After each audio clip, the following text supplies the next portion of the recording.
Oke, kalau misalnya kita logikanya kan tadi kita bakal kena, dia kan akan kena kan ongkirnya mahal kan. Nah, kenapa Project S ini ditakutkan kalau gitu? Kalau kirim dari Cina langsung.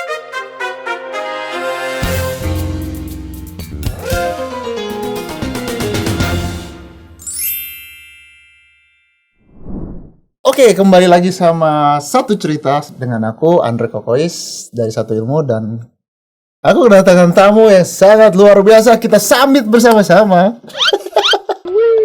Kaget. Faisal Al-Edrus. Ya. Jadi mungkin teman-teman di sini lu nggak gitu eksis soal bro. Enggak bang, saya di belakang layar biasanya. Itu dah.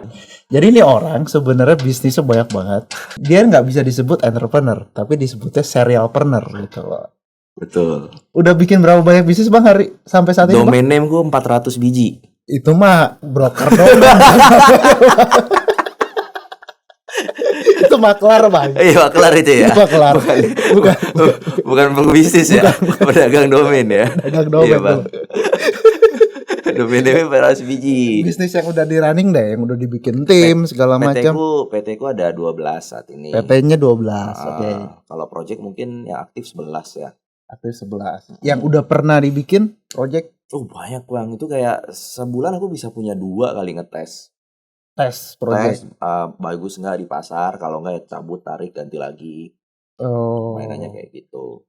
Jadi beliau ini emang backgroundnya itu adalah programmer, jadi udah terbiasa yang namanya tes ya bang. Betul. Sandbox tes terus, error nanti ganti. Nah jadi beliau ini juga adalah founder dari Importir ORG. Ya. Ya kan. Kuning nih bang. Ini pas makanya ini. Cocoknya dari Cina ya bang. HPL ya kayak gitu. Ya jadi kayak gitu. Nah aku undang dia kenapa? Karena kan saat ini kita lagi banyak banget nih apa namanya isu Project S, TikTok lah, semua media headline tuh banyak banget bahas gitu. Yang bikin gue penasaran gitu loh. Kenapa nih Project S ini santer banget maksudnya beritanya gitu loh. Dulu kan juga Shopee juga pernah kan cross border. Yang cross border itu yang Mr. Who, ingat nggak zaman Mr. Chu ya? Mr. Chu. Itu juga tuh pas waktu itu zamannya Clubhouse ya, kalau nggak salah kita bahas. Iya. Nah tapi ini apa yang membedakan TikTok dengan marketplace lain nih gitu loh? Kenapa ini menjadi problem? Menurut lo gimana?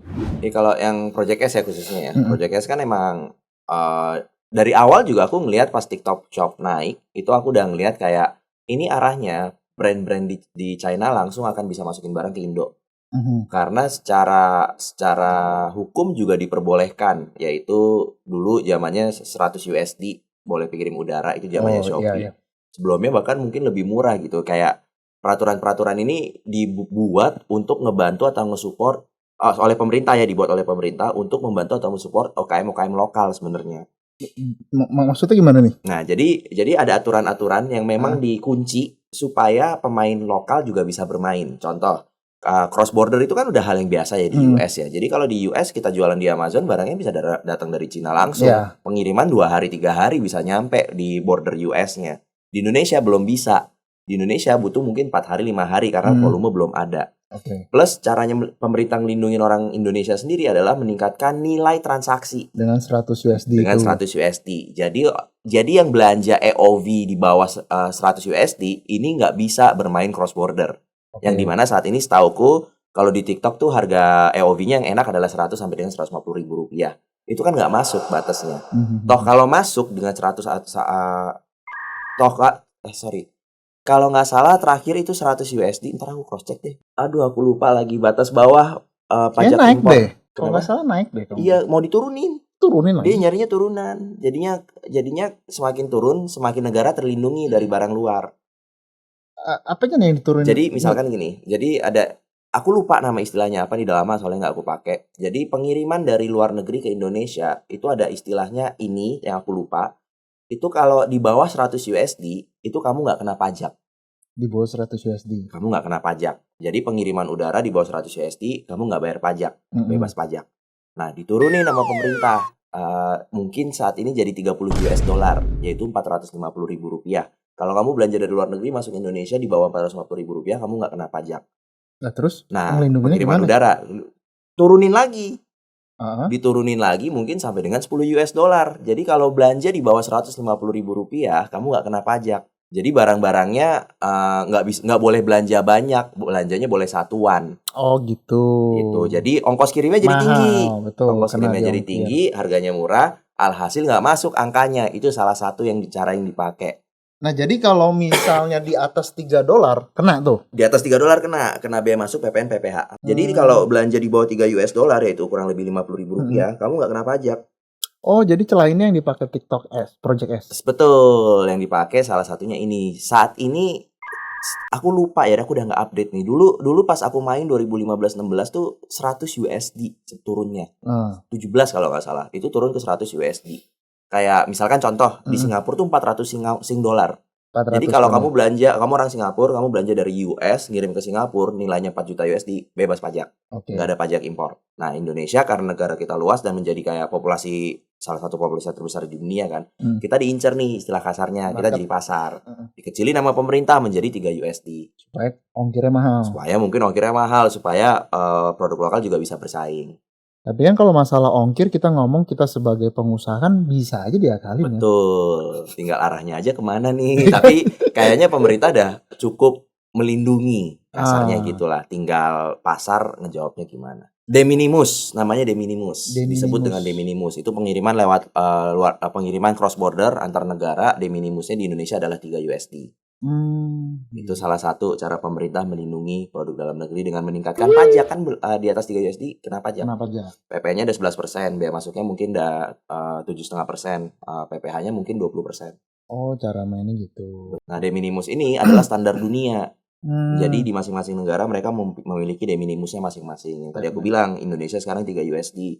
Seingatku Singapura tuh 400 USD. Australia 1000 Australian dollar.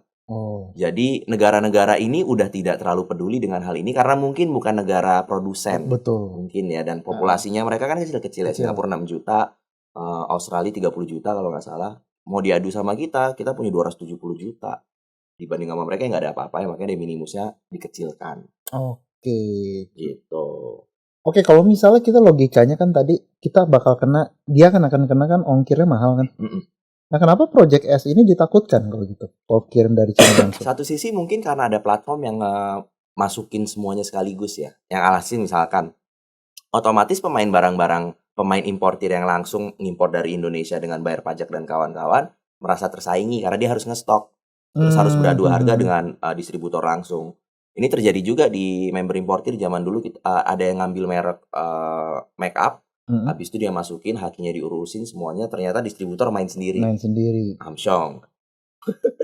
Jadi sangat mungkin yang terjadi gitu. Itu salah satunya. Mungkin salah duanya adalah alur pembelian yang sangat mudah seperti yang dilakukan Mr. Chu zaman dulu. Dan konsepnya waktu itu adalah, kalau nggak seingatku ya, itu kerudung dengan harga Rp2.500. Yang dimana nggak ada barang itu di sini yang harga 2.500. Karena di Cina kerudung ini adalah kerudung barang yang mungkin udah basi, yang stoknya udah daripada habis. Kebetulan pas aku ke Cina, aku juga pernah ke area penjual kain, harganya murah-murah banget. Tapi bukan stok yang banyak. Ini sisa stok aja udah. Kalau mau ambil nggak sal. Tapi harganya mungkin 12.000 per yard, misalkan kayak gitu. Itu kan udah kayak harga ngarang ya, gitu. Istilah kasarnya 12.000 atau 4.000 per yard, itu kan udah ngarang banget kan. Kayak udah nggak mungkin diproduksi, dia juga nggak mungkin produksi 4.000. Dia produksi buat sedekah gitu, istilah kasarnya 4.000. Kan yang cuan jadi MFG kalau produksi 3.000 4.000 ya. Benar. Sedekahnya bagus, kita doakan mereka. Nah, tapi apakah mungkin pemerintah Cina dengan cara seperti itu sebenarnya jadi kayak sebenarnya kan mereka printing money ya? Ya kan, printing money diproduksi di sana and then jadi barang. Jadi barangnya itu mau dijual berapa yang penting masuk dolar ke dia. Bisa jadi. Oke gitu mah gimana kita bisnis saingan nggak mungkin menang dong. Nggak bisa. Udah printingan aja. Jadi printingnya bukan print digital. Ikutan print uangnya. Ya kan? Mereka kan printing gitu. Basisnya projectnya produktif and then ekspor barangnya. Dapat dolar. Dolar itu yang buat bargaining lagi. Beli minyak kek, beli apa kek, segala macam. Bisa jadi sih. Gitu gimana caranya kita menang kalau dia caranya begitu? Ini tingkat amal ibadah lah bang. Bingung juga jawab itu Bang kalau kayak gitu. Nggak mafia ini 10 naga nih kalau kayak gini. Ya kan kalau emang bener ya seperti itu gitu kan. Aduh, capek juga kalau gitu dagang, Bang. Iya. Jangan dagang Bang. Nah, oke lah kalau gitu agak panjang lah. Kita yang langsung, mungkin netizen ini teman-teman juga pengen yang langsung aja lah. Maksudnya dalam artian yang kelihatan di depan mata dia gitu loh. Sebenarnya mungkin kalau buat konsumen happy-happy aja nggak sih? Happy banget, nggak ada masalah. Nggak ada masalah kan, gitu loh. Nah tapi kalau misalnya nih, tadi gue juga kan ada podcast sama Anita. Gue bilang sebenarnya yang jadi masalah adalah negara produsen ke Indonesia ini, entrepreneurnya atau itunya tuh males gitu loh. Mau gampangnya aja. Jadi kayak gue ngalamin gitu ya. Dulu pas di Tanah Abang, itu pemain besar banyak yang udah tajir dari dulu lah gitu kan. Mereka yang tadi punya pabrik segala macam, tahun 2000-an gitu, Cina berkembang, impor aja mereka. Impor akhirnya manufacturingnya nggak diempanin gitu loh. Akhirnya kan nggak berkembang. Enak di sana, ya udah. Akhirnya udah ketinggalan teknologi nih, sistemnya segala macam. Menurut tuh gimana gitu? Karena gue ngeliat kayak bukan cuma di industri garment aja gitu, kayak macam di skincare apa orang banyaknya terima beresnya maklun. Fokusnya tuh kayak UMKM entrepreneur Indonesia mayoritas itu fokusnya di branding and marketing doang. Ya kalau modelnya kayak gitu ya, jadi kayak aku ngeliatnya toh Project S berjalan, kalau kamu punya produk yang brandnya cukup kuat, nggak bakal kabur kok orang. Aku ngerasa kayak gitu sih. Ya, hal kayak gini terjadi ya. Kita nggak ngomong di Indonesia aja, kayak di US 400 juta orang. Gitu kan. Dia bisa nggak peduli dengan barang Cina. Topik ini nggak hadir di US. Topik barang Cina murah, saingan harga tuh nggak hadir di US. Dan harga dompet di Amerika bisa 1 juta. Harga dompet dari Cina bisa 80.000. Tapi yang 1 juta tetap laku. Kebayang gak maksudnya? Karena kan dia income-nya gede bang. Ya kasarnya kayak gitu. Tapi itu kan juga bisa dibuat di Indonesia. Kita ngomongnya tadi pasar US yang dompetnya 1 juta. Mungkin Indonesia kuatnya di 300.000. Nah logikanya gini nih. Gue gak tahu ya kalau sekarang branding itu semana sih di generasi sekarang. Karena kayak gue ngalamin nih misalnya. Gue beli baju olahraga nih. Brand ternama gitu ya. Harga di mall itu ya ratusan sampai jutaan gitu. Dan gue beli yang KW-nya, yang palsu gitu di online, itu jauh lebih bagus dari materialnya segala macam. Sekarang gue udah nggak mau belanja yang brand itu, yang brand ori tersebut. Iya. Nah, menurut lo gimana dengan itu? Jadi apakah kita sebagai UMKM itu bisa survive hanya dengan mengandalkan branding dan advertising doang? Tanpa melakukan R&D yang lebih kuat. Oh R&D pasti perlu lah bang. Itu kayak jawaban berikutnya gitu loh. Jawaban berikutnya gimana lu? Kayak kita punya brand nih misalkan ya. Kayak contoh deh paling gampang deh aku kasih contoh importir. Ini kan yang sebenarnya paling gampang disalahin kan sisiku ya. Kayak produkku kan yang kayak melakukan Project S dan kawan-kawan itu kan barang-barang importir ORG ya. Karena aku direct API sama 1688 dan kawan-kawannya. Tapi aku lihat juga di member-memberku kalau mereka nggak branding, mereka tetap beradu dengan importir lain. Oke. Kebayang maksudnya? Yang itu pun di kepala aku akan terjadi di Project S. Yang aku lihat kalau orang-orang takut akan Project S akan barang dari Cina, karena mungkin kamu juga nggak mikirin brand gitu. Kayak berapa banyak sih yang bikin kayak importir zaman sekarang bang? Kok aku masih bisa hidup? Aku yang pertama loh bikin 2015. Menurutku kalau importir pasti udah inget warnanya kuning. Itu udah nemplok tuh. Coba sebutin yang kayak importir yang lain warnanya apa? Menurutku nggak sekuat aku, menurutku ya. Dan itu menurut aku lebih mahal daripada yang lain loh bang. Dan orang lain juga bisa ngebikin apa yang aku bikin dengan mudah gitu. Nah, bedanya mungkin aku sekarang ada API, aku tag based, aku ngasih value-value yang lain. Dan aku jauh lebih mahal. Dan aku nggak pernah nurunin harga. Naik terus tuh. Naik terus malah saya naik. Ayo bang, kalau kayak gini bang. Gitu. Pantesan beli supercar. Iya, warnanya kuning juga bang. Gitu. Jadi menurutku salah satu yang aku pelajarin dari sini, aku tuh nggak dengan sengaja nge-brand warna kuning dan kawan-kawan sih sebenarnya ya. Cuman itu kayak aku baru oh ini yang dimaksud branding ya. Orang nempel Faisal yang kenal aku pasti kenal Faisal importir. Padahal aku ada project lain gitu. Dan itu ternyata oh itu brand aku. Orang percaya sama aku yaitu si importir kuning dan kawan-kawan. Dan itu juga terjadi di produk yang aku lihat gitu. Nah pada saat brand value tersebut orang memahami, dia kayak akan entah mensupport, entah mengikuti, entah apapun itu atas brand tersebut gitu loh. Oke. Itu masuk sih, masuk. Tapi kalau misalnya gini deh, yang ditakutkan selain hal tersebut, barang dan murah, harga dan kualitas mungkin lebih bagus, itu adalah data. TikTok udah punya data kita, gitu. Abang kan programmer bang, mainan data bang. Itu kita udah tahu bang. Ini orang tinggal di mana, spendingnya berapa, beli baju di tipe apa, warna apa, ukuran apa. Itu gimana bang? Kita saingan kayak gitu bang? Jadi ada dua sisi sebenarnya. Aku ngelihatnya ya. Sisi pertama adalah kalau andai kata TikTok bikin merek sendiri, padahal kita yang jual duluan. Ini kan jadi kayak lu nggak cengli lu dulu gue jualan sama lu ambilin data gue, sekarang lu bikin sendiri berdasarkan dataset yang gue punya. Satu. Yang kedua, itu sisi buruk ya. Sisi baiknya kalau aku ngeliat adalah, kamu suka nggak sih kalau kena iklan yang sesuai dengan apa yang kamu mau atau kamu butuhkan?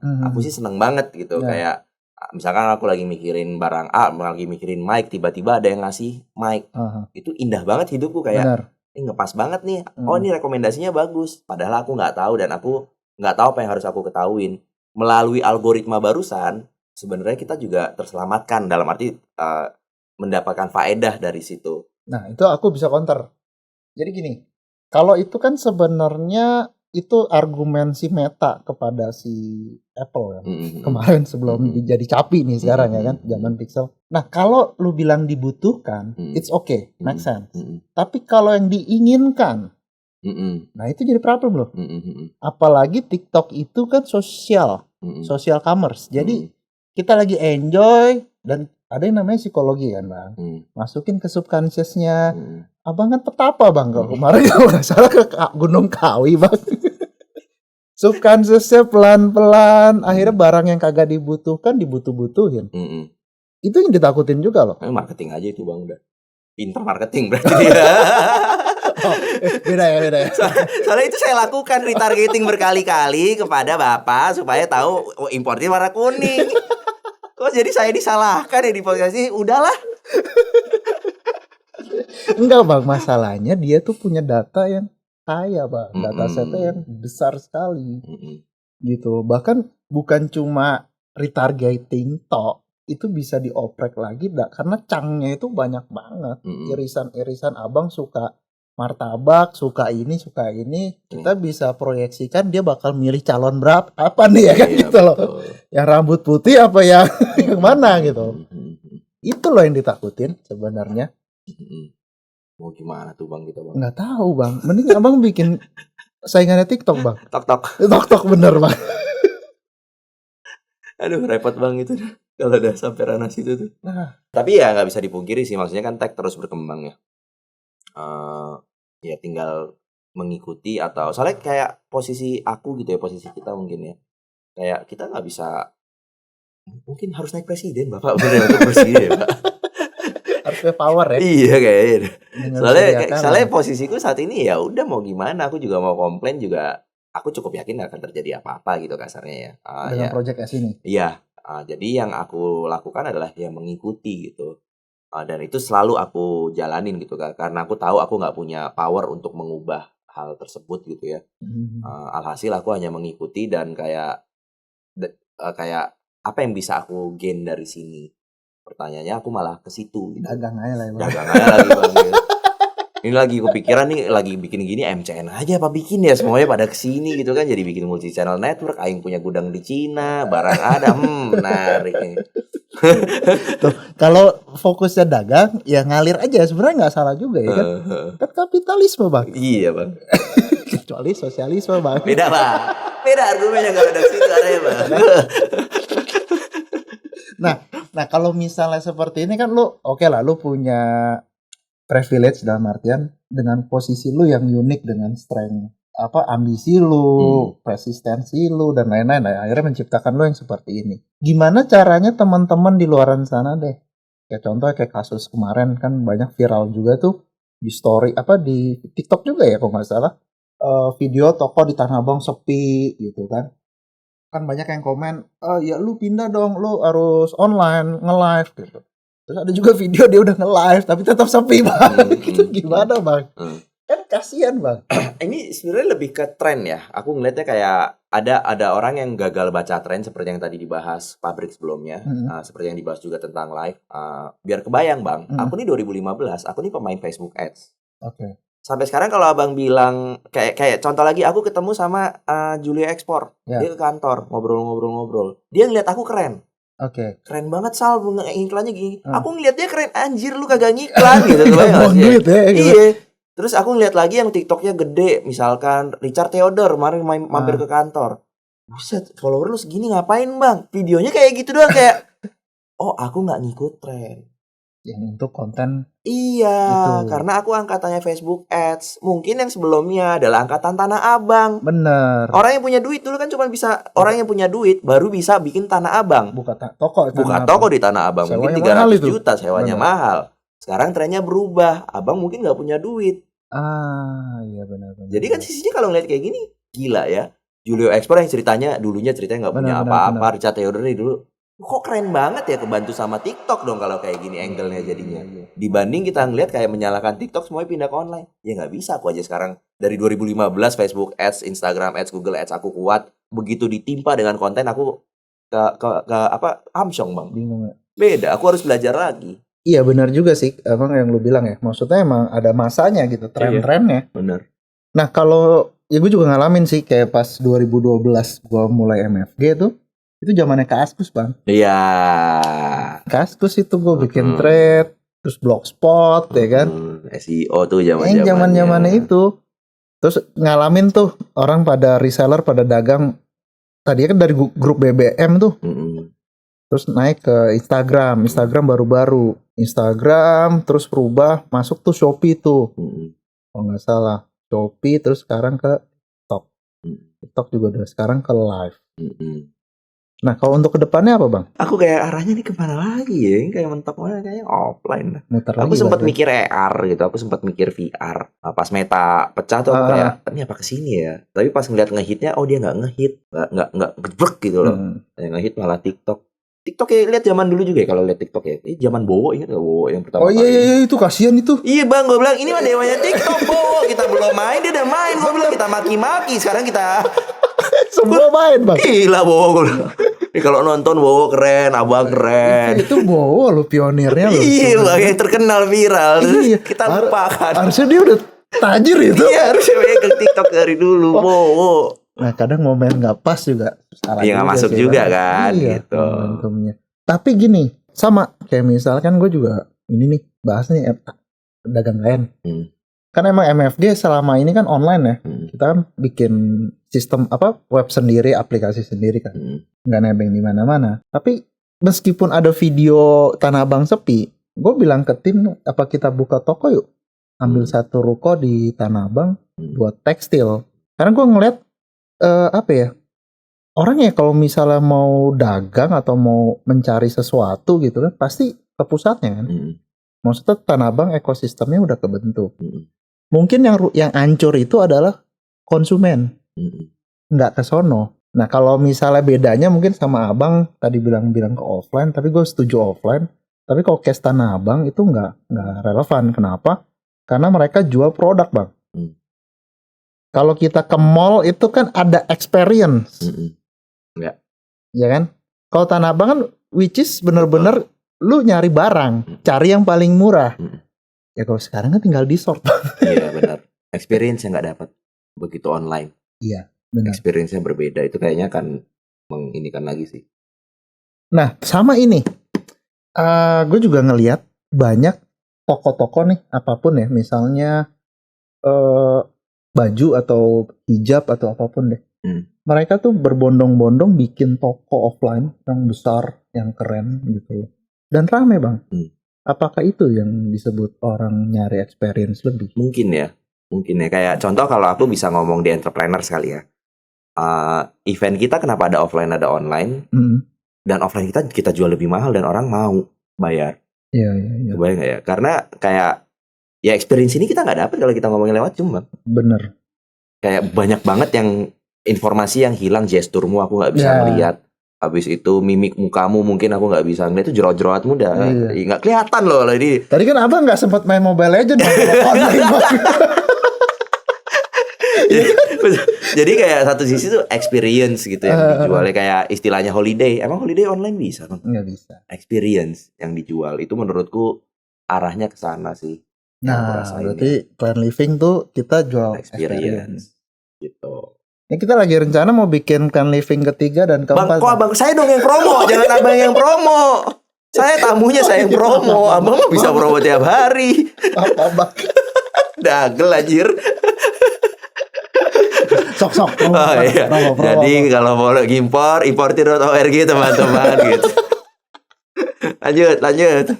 Nah tadi jadi berarti kalau misalnya sarannya supaya teman-teman UMKM ini tetap bersaing itu, jadi gimana? Tadi belum close itu, masa buka toko bang? Kalau aku brand nomor 1, brand kedua, dan siapin experience yang beda, entah itu online atau offline, biar kebayang ya experience-nya maksudnya kayak gimana. Ingat zaman dulu ada coba dulu baru bayar nggak di pakaian? Ada bangkrut itu, tapi bang bangkrut itu experience yang didapetin.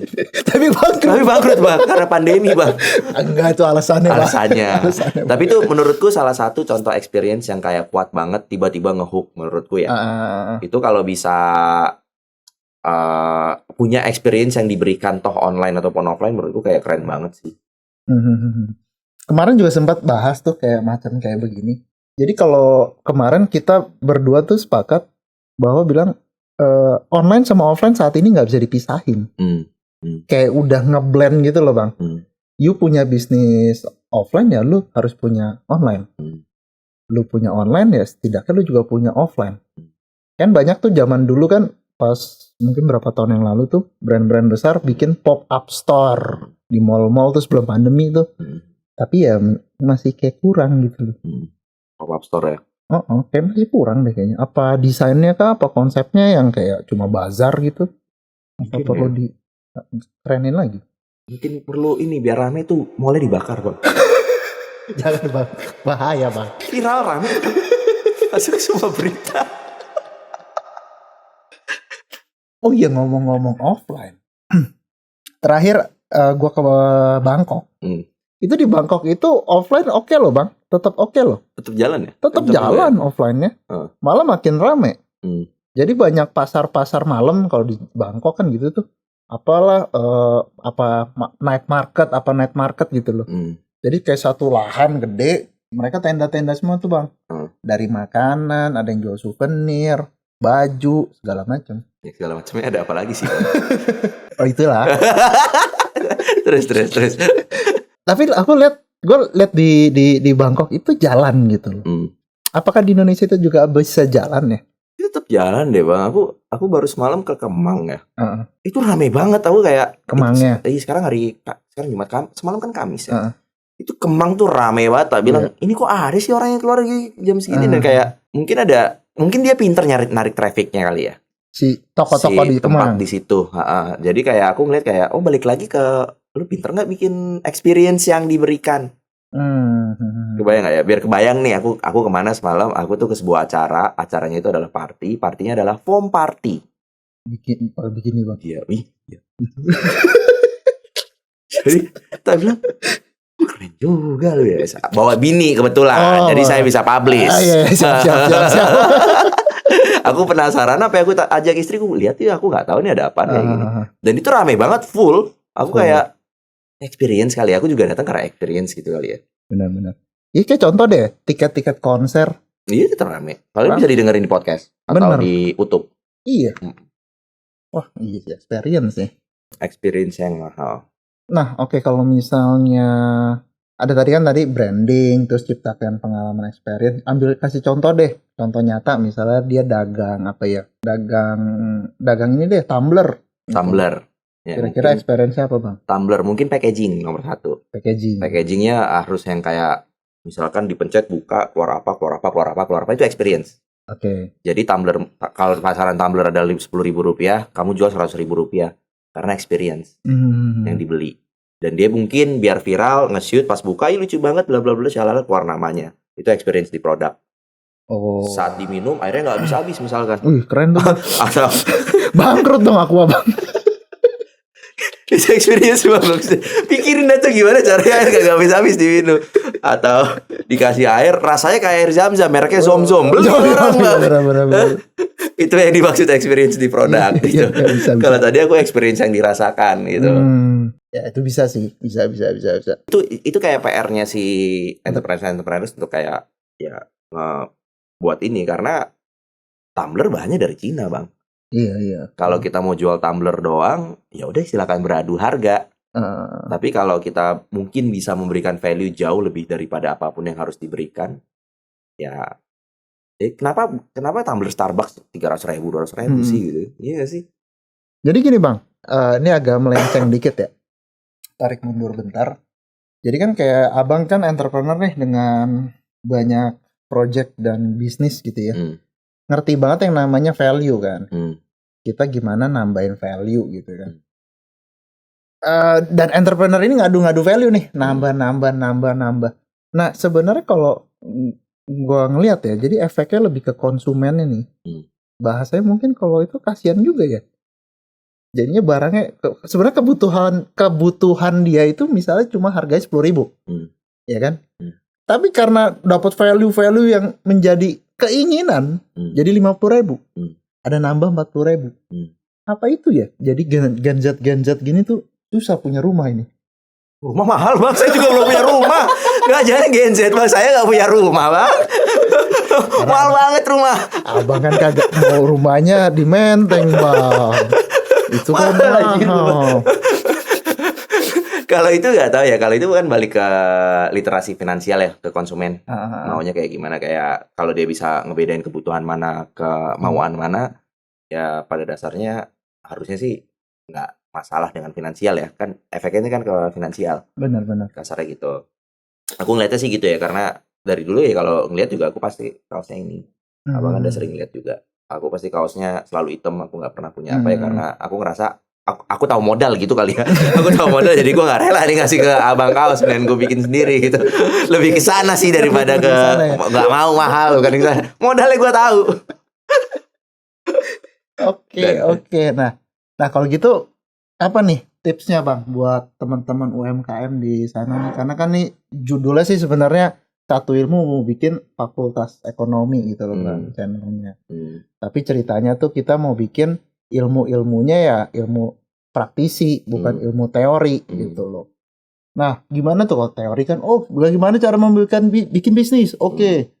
Pertama STP, segmentation, targeting, positioning, differentiation, marketing mix, 7P, bla bla bla. Gimana cara memulai bisnis? Kalau aku modelan scientist. Oke, gimana tuh? Jadi scientist itu nggak ada gagal. Scientist itu cuma punya kata-kata menurutku adalah tidak bereaksi. Tidak bereaksi. Oke. H2SO4 itu nggak akan ditemukan kalau nggak, ini menurutku ya, H2SO4 itu nggak akan ditemukan kalau nggak ada H2SO1, H2SO2. Itu apaan Bang? Jelasin dulu Bang. H2SO4 asam sulfat Bang. Ini SMA Bang. Ini SMA kelas 1. Saya itu IPS. Ini SMA kelas 1 Bang. Siap. H2SO4. Terus kalau asam S1 sulfat apa? aki. Kagak tahu itu. Ini pure karena saya agak lanjut ke IPA, jadi saya cuma mentok di H2SO4. Gak tahu tuh prosesnya gimana. Terakhir belajar H2SO4. Tapi menemukan H2SO4 kayaknya ya. Itu nggak H2SO1 Bang, harus lewatin situ tuh. Dan itu bukan gagal, tidak bereaksi. H2SO2 tidak bereaksi, H2SO3 tidak bereaksi, H2SO4 bereaksi. Oke. Jadi itu yang apa namanya, paradigma yang lu pakai dalam starting mulai bisnis. Betul. Oke. Ngetesnya gimana deh? Maksudnya yang praktek aja lah, nggak usah pakai perumpamaan Bang. Iya. Paling gampang kalau aku nomor 1 landing page, ads, karena aku pemain ads. Oke. Aku tampilin produknya apa, bisa menyelesaikan masalah apa. Ini komunikasi ya. Budgetin 200.000, 300.000, ngeliat pada mau PO apa enggak. Kalau enggak ada yang bayar, ya udah stop, cancel. Itu yang paling simpel. Tapi kalau aku udah kepincut banget, itu sampai kayak 3 bulan aku mau ngeluarin 100 juta, itu aku mau. Oke. Itu kan untuk masalah komunikasi Bang. Ya kan bisa juga kalau misal, aduh Bang, gue nggak ngerti begitu-begituan. Bisa nggak gue sebar brosur dulu? Ada yang WhatsApp, gue hitung misalnya. Bisa model kayak gitu, bisa, yang ya? simple ya. Nah, kita tarik mundur sebentar. Sebelum memulai komunikasi produk atau yang kita punya, memilihnya kan banyak nih Bang. Nah, dari Abang gimana? riset. Nggak kayak contoh, nggak tiba-tiba aku bangun siang kan importir ORG ya. Itu karena aku tinggal di US, aku ngeliat di sana bahwa aku bahkan di sana ikutan grup yang impor dari Cina terus jualan di Amazon. Pas masuk Indonesia nggak ada yang lain. Itu kan hasil risetku di US, ceritanya aku bawa ke Indo. Gojek pun juga sama. Gojek si Nadim juga nggak tiba-tiba bangun pagi ojek nih gue online ini, nggak mungkin. Dia udah ngeliat Uber di Harvard.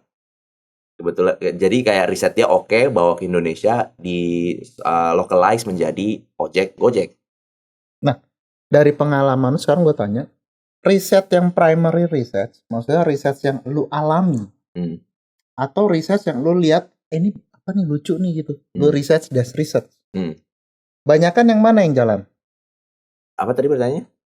Kalau tadi kan yang di US abang importir kan ngalamin tuh, ngalamin dibanding kan? riset ini. Iya. Okay. Aku kasih contoh yang berikutnya. Aku punya cloudkitchen.id. Itu 2018 aku beli karena CEO-nya Uber keluar dan dia bikin cloud kitchen. Namanya bagus banget nih. Aku beli. Habis sampai sekarang aku punya. Aku buka cabang cobain. Ternyata nggak ngehit. Itu nggak jalan. Habis itu mungkin biar kebayang lagi yang hasil riset oke, menurutku entrepreneurs itu oke. Aku sebenarnya copy paste namanya Found R. Konsep itu sama kayak Found R. Jadi Found R ini aku bawa ke Indonesia, sama juga mirip. Habis itu aku boost dengan apapun yang aku localize. Jadi sebenarnya bukan bagusan mana, tapi hasil tesnya yang mana. Oh, kalau lebih ke sana ya. Tapi kalau misal boleh nggak kalau gue bilang kayak entrepreneur ID pun juga karena lu ngalamin perjalanan entrepreneur apa yang lu butuhkan. Ya itu jatuhnya experience lagi. Mungkin ini kalau mau mainline, aku punya sepeda roda 2. Itu 9 kontainer tuh 2 tahun yang lalu. Itu karena aku ngelihat di S Hardware sebenarnya ada London Taxi. Oh, karena 1,2 juta. Padahal kagak sepedaan. Iya, kagak sepedaan, Bang. Tapi laku. Oh, ada juga ya. Ada juga. Tapi nggak aku lanjutin. Ternyata aku nggak feeling, aku nggak suka, nggak seneng. Aku bukan pedagang, soalnya kalau lihat produkku pasti jarang yang punya dagangan. Aku senangnya kayak nge-support orang, apa yang aku seneng. Creating gitu ya. Kreator dong. Kreator kita, Bang. Luar biasa, Bang. Bukan jadi, trader tuh, Bang. Jadi nggak melulu mana yang ini, tapi lebih kepada kalau aku speed test. Jadi tesnya seberapa cepat aku ngetes, seberapa cepat keluar dari hasil tes tersebut, atau lanjut terus. Oke. Nah, jadi kalau misalnya deh buat teman-teman nih, mungkin gue minta saran tips dari lu nih. Let's say kita ambil si A. Si A ini adalah pekerja profesional, dan company-nya ya gitu, begitu aja gitu. Maksudnya ya paling dia naik, kalau memang dia stay di company itu ya dia paling ya naik gaji pelan-pelan, naik posisi kalau ada hokinya gede gitu kan. Dia mau jadi pengusaha nih. Kira-kira saran buat si A dari lu gimana? Nggak melulu jadi pengusaha itu menyenangkan. Banyak menurutku kayak overrated banget jadi entrepreneur tuh keren bla bla, kagak enak banget. Aku juga rasain lah pasti lah. Tiba-tiba nggak bisa gajian bulan depan, aku yang tuh langsung kepala tuh. Dari ini langsung botak kita kan ngurusin gitu. Gitu. Bahkan kalau bisa jadi orang nomor 2 Facebook, orang nomor 5 Facebook, itu menurutku juga duitnya banyak. Benar. Kamu menjadi pengusaha untuk apa? Mau uang atau apa? Kalau uang juga jadi karyawan juga. Aku juga karyawan. Aku kerja sekarang teknologinya Kelambi aku yang ngerjain. Aku juga karyawan. Karena mungkin aku sevisi dan aku kayak nggak bisa main fashion, memang diajakin untuk teknologinya, bukan untuk bukan untuk produksinya. Ya seneng aing jadi main. Jadi kerja. Tapi mungkin yang si A tersebut kerjanya bukan bermain, mungkin dia terpaksa mungkin ya. Benar. Ya, kayak abang juga kan ini kan main-main. Tiba-tiba nelpon soal podcast, gue anjay podcast kita. Datang ke sini juga nggak beban aing, dibayar kagak, bang bayar. Tunggu investasi. Tunggu investasi baik. Tunggu ada logo. Gitu ya, kayak bermain aja. Kalau si A tuh kayaknya mungkin nggak bermain, emang definisi bekerja aja. Berarti enjoy ya. Enjoy. Nah kalau misalnya yang itu oke lah, berarti temukan passion ya bang ya. Bisa dikatakan gitu. Gitu ya. Jadi nggak melulu buat teman-teman kalau mau punya sport car kayak abang ini harus jadi pengusaha, nggak juga. Pejabat lebih gampang. Lebih jauh. Enak. Saya mau bang. Itu gimana caranya? Saya nggak ada jalur ke sana. Pengen bang. Lihatnya kok enak ya. Iya. Nah, kalau buat si B, si B ini udah pengusaha nih bang. Nah gue juga sering nih ketemu teman-teman ngelihat gue nih pada ya bingung, ngeliat abang juga bingung, apalagi abang mungkin lebih bingung ngeliat abang, ya kan? Kok lu bisa bikin bisnis banyak benar gitu? Gue satu aja puyeng gitu loh. Sering nggak? Sering banget. Nah itu lu apa nih solusi buat si B gitu loh? Apakah dia perlu bikin bisnis baru lagi atau gimana nih? Enggak juga sih, kayak strength-nya aja apa? Kalau emang itu kan strength kita ya. Aku juga kenal dirimu kan dari kapan? 2020 ya? Covid ya? Covid. Nah, kita kenal dari 2020. Om juga udah pernah ngeliat aku bikin bisnis apa gagal. Aku juga pernah ngeliat dirimu bikin bisnis apa. Tapi jarang gagal abang ya? Ada lah. Ada ya? Tapi lebih dikit. Oh ada ya abang, ada yang diceritain yang nggak jalan tuh kan. Aku juga ada. Dan memang itu kill dia lebih gede, inilah banyakan abang. Iya. Kasih rasionya banyakan saya bang. Dan itu kayak emang kelebihan kita nggak sih gitu. Dan kalau memang orang yang ngerasa kita oke juga, kadang-kadang aku iri. Kok lu bisa satu doang? Tapi gede gitu. Dalam lagi. Kan? Iya. Kita juga gimana bang caranya bang? Gitu kan? Benar. Jadi kayak ya strength dia di situ, strength kita di sini. Iya. Itu nggak melulu kayak apa yang punya bisnis banyak tuh keren, nggak juga sih. Nggak juga, benar. Memang kelebihan kita aja. Iya, benar. Jadi buat teman-teman yang sering nanya gimana caranya, ya balik lagi nge-flow aja. Kita berdua nih modelnya kalau udah jalan bisnisnya di situ aja bingung juga. Yang ada berantakan. Iya, kayak ngapain lagi Mobile Legend gitu. Ntar marah dirisihin, timnya risih ada kita gitu. Bener. Ya jadi balik lagi ke strength-nya ya bang ya. Iya kayaknya apa. Nah berarti balik juga dong. Kita bisa bilang juga berarti itu jawaban bisa digabung bang dan dipakai dua-duanya. Buat profesional dia balik ke strength dia di mana, ya kan, sama enjoy-nya di mana. Sama si pengusaha itu juga dong. Sama juga. Ya kan, strength dan enjoy-nya di mana. Oke, nice. Bang, kasih tahu bang buat teman-teman yang terlalu mikir bisnis itu susah gitu loh. Terlalu banyak. Aduh, abang gini bang. Kan gue ada itulah ikut apa namanya kelas gitu loh. Kelas finansial kan abang juga tuh sama nih kita DO lah.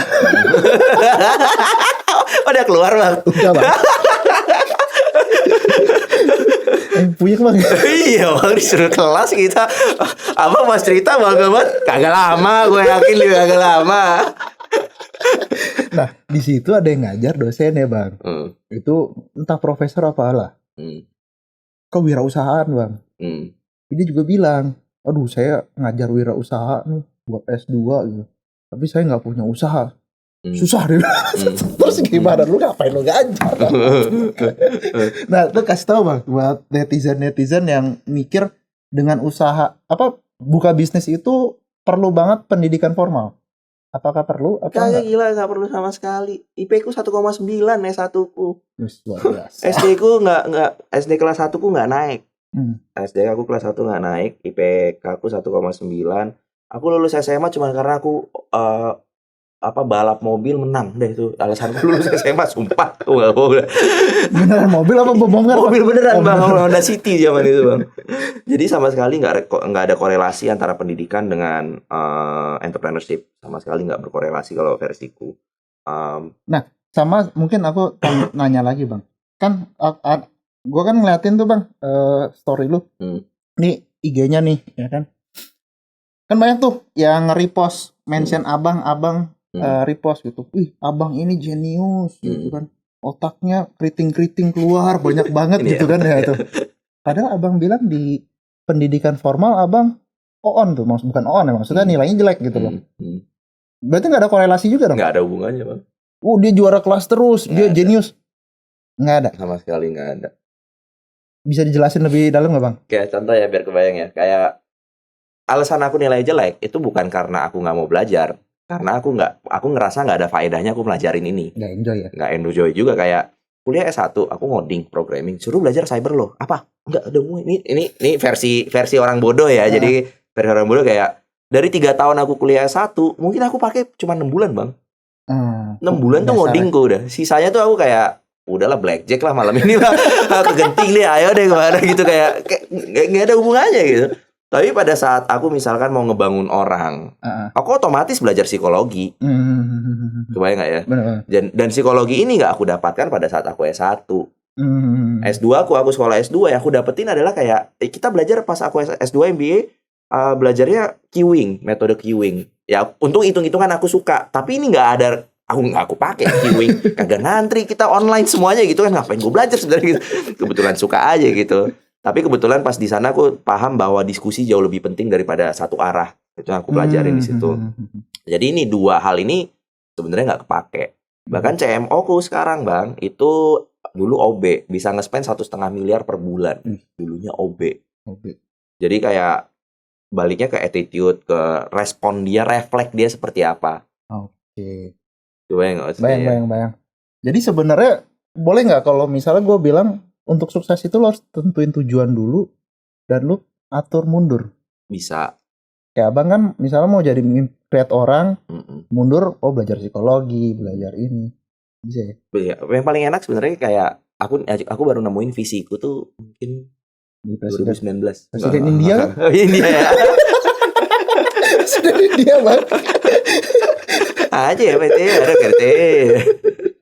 Nah, visiku aja baru ketemu 2019. Sebelumnya tuh aku kayak ada bisnis apa ayo. Setelah 2019, kalau aku nggak aku nemuin visinya adalah membantu 1 miliar manusia mendapatkan pendapatan melalui teknologi. Itu visinya. Baru aku tarik mundur untuk ngelakuin ini, aku harus ngapain? Presiden India. Iya bang. Udah kelar tuh Presiden India 1,2 miliar bang. Lebih bang. Iya benar juga. Udah kelar hidup saya. Udah selesai ya. Ya udah, ini kayaknya mungkin bakal gue bikin nanti next kapan datang lagi bang? Mungkin sama Eta kali bang. Boleh. Seru tuh ya. Boleh. Ya kan. Ini karena nggak habis teman-teman ya. Ini emang itu banyak udah rambutnya keriting-keriting gitu. Itu lah makanya otaknya keluar neuronnya gitu loh. Oke, jadi teman-teman thank you banget bang. Thank you bang udah datang kemari. Sama-sama. Jangan bosan kalau misal kita undang lagi di sini. Thank you banget buat teman-teman udah nonton.